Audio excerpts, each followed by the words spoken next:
Eu tenho a impressão que hoje não me vou calar com tanta coisa que se passou aqui ao longo de 847 versos neste quarto canto.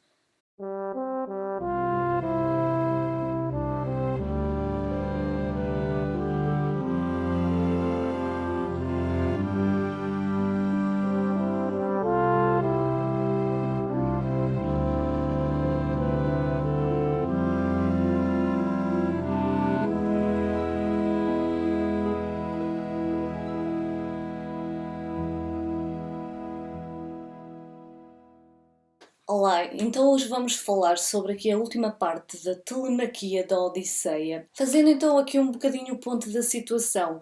Telêmaco veio da sua terra Ítaca para Pilos falar com Néstor e agora vai seguir então até Esparta falar com Menelau para saber notícias do seu pai. Telêmaco está então a viajar neste momento com o filho de Néstor, o Pisístrato. Quando chega ao palácio de Menelau, está a decorrer o casamento dos seus dois filhos e como essa parte fica assim um bocadinho confusa para percebermos a relação de parentesco dos nomes que nos surgem, eu pensei em mais uma vez fazer uma árvore genealógica e acho que vocês já repararam que isso é uma das minhas características, fazer assim estes esquemas para me ajudar a compreender a relação entre os personagens. Então, pela informação que eu consegui retirar aqui do texto da Odisseia e também com base em algumas pesquisas que fiz, os filhos que se irão casar nesse dia serão a filha Hermíone, que se irá casar com Neoptólemo, filho de Aquiles e Deidamia, e o filho Megapentes. Sabemos que é filho de uma relação extraconjugal, é filho de uma escrava com Menelau, que se irá casar com uma filha que não consegui averiguar o nome, mas que sei que é filha de Alector. E depois, quando conseguir ter um bocadinho mais de disponibilidade então para organizar todo o resultado desta pesquisa, eu irei deixar também estas árvores genealógicas e várias outras informações no meu blog.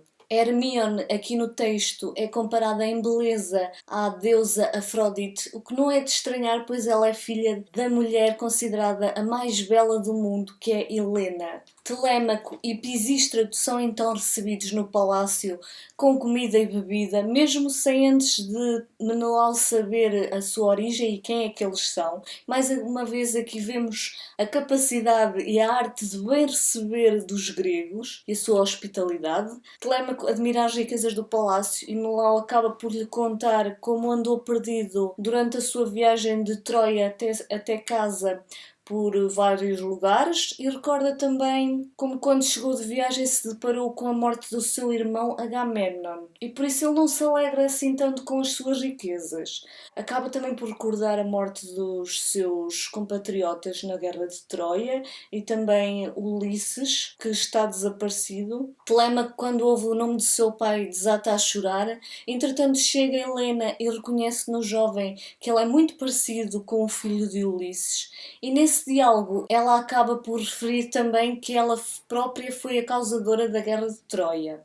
Afirmo que nunca vi pessoa tão parecida com outra, quer homem, quer mulher.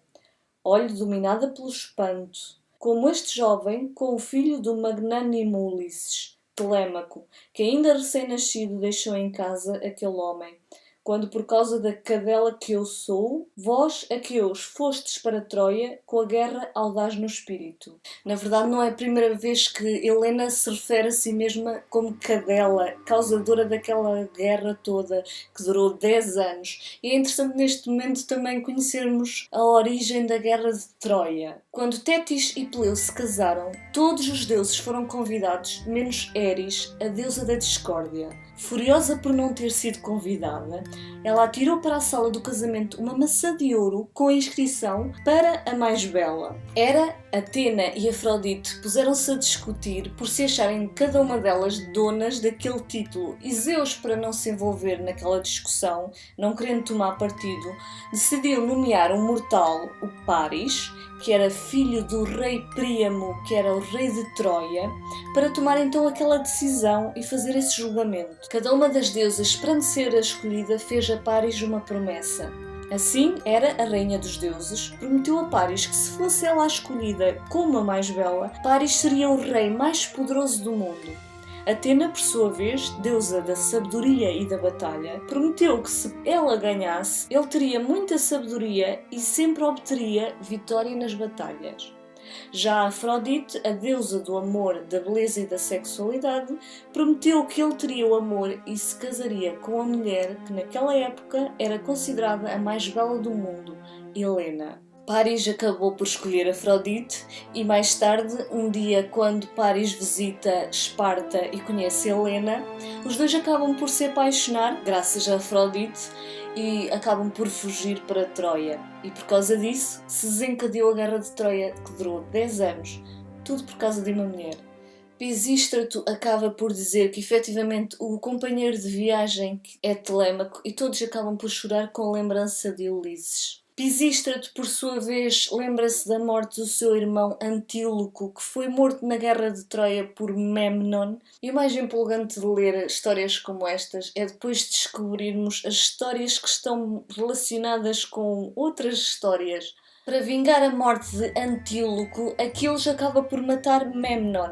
Ora, acontece que Memnon é filho de Eos, a Aurora, que com o desgosto da morte do seu filho derrama nas manhãs as lágrimas que se transformam em gotas de orvalho. É muito bonito como os gregos pegam em elementos da mitologia para explicar fenómenos como o orvalho nas manhãs. Finalmente eles vão acalmar o seu choro e vão comer de novo, e Helena acaba por recordar um episódio em que Ulisses se disfarçou para entrar na cidade de Troia e com isso matar vários troianos. E por sua vez Menelau também recorda o famoso episódio do cavalo de Troia, que foi pensado e arquitetado precisamente por Ulisses. Que feitos praticou e aguentou aquele homem forte dentro do cavalo polido em que estávamos todos nós, os melhores dos argivos, para trazer o destino da morte aos troianos? Depois de mais alguns momentos de recordações, eles finalmente vão dormir e só no dia seguinte é que Menelau vai ter com Telêmaco, perguntar-lhe o que é que o trouxera ali. Mais uma vez Telêmaco vai se lamentar dos pretendentes que estão no palácio de Ulisses a consumir-lhe todas as riquezas e Menelau vai então fazer um grande relato da sua viagem de regresso de Troia. Vai contar-lhe como esteve retido durante vários dias na ilha de Faros, perto do Egito, por não ter oferecido as devidas hecatombes aos deuses. Conta-lhe como Idótia, a filha de Proteu, vai falar com ele e ela vai lhe dizer que o velho do mar, o seu pai Proteu, poderá ajudá-lo a sair da ilha, pois Proteu possuía dons de adivinhação, mas para isso ele precisa de preparar-lhe uma cilada com mais 3 homens, e então no dia seguinte ele vai então ao meio-dia com esses 3 homens até à praia, cobrem-se com peles de focas para se disfarçarem e quando Proteu sai do mar para dormir a sua sesta, eles agarram-no com toda a força.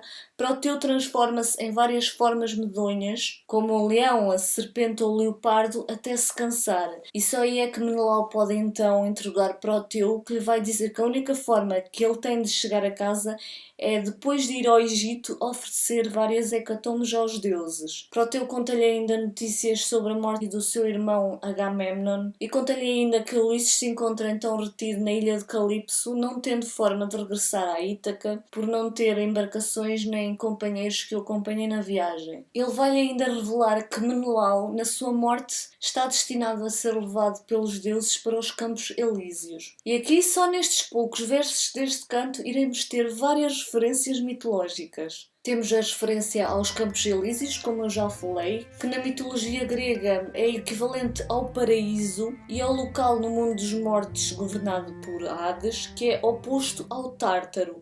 O Tártaro é o lugar de eterno sofrimento e tormento, ao contrário então dos Campos Elíseos, onde reina um clima sempre ameno, sem chuva, sem neve e sem tempestades. Geralmente os heróis são convidados então a passar aí a sua eternidade por um favor especial aos deuses. Temos a referência também de Radamanto, que é filho de Zeus e da Europa e que tem assento no Tribunal dos Infernos ao lado de Éaco e de Minos. A referência a Oceano, filho de Urano e de Geia, que é a personificação divina da água, circunda a Terra como um imenso rio onde tudo se cria e onde tudo vem morrer. A sua esposa Tétis teve muitas filhas, que são as chamadas Oceânides. Zéfiro, por sua vez, é a personificação divina do vento do leste e traz a frescura e a chuva.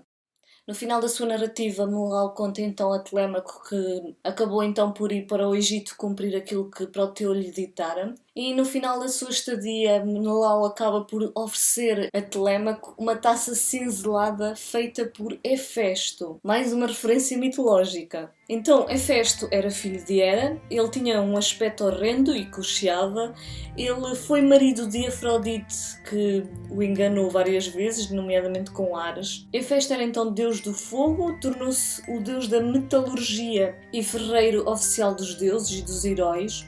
Ele chegou a forjar a armadura de Aquiles, o tridente de Poseidon, a couraça de Héracles, as armas de Peleu e o cetro e a égide de Zeus. E ainda dentro deste canto, vamos assistir a algumas cenas que entretanto se estão a passar no Palácio de Ulisses. Os pretendentes de Penélope, ao saberem que Telêmaco viajou, acabam por começar a planear uma armadilha para Telêmaco para o matar no seu regresso. Entretanto, Penélope acaba por saber desses planos através de Médon. Euricleia, que é a sua serva, acaba também por lhe confessar que sabia dessa partida de Telêmaco e convence Penélope a ir rezar à deusa Atena. Atena, ao ouvir as suas preces, acaba por enviar um fantasma na forma da irmã de Penélope, Iftima, para a acalmar e tranquilizar. Bom, e era tudo por hoje. Eu espero não estar a ser demasiado faladora e maçuda com todas estas explicações. Se gostaram de mais este episódio, não se esqueçam de deixar aqui o like aqui em baixo no vídeo, também para me ajudar a divulgar aqui estes vídeos. Vemo-nos então no próximo vídeo e até à próxima.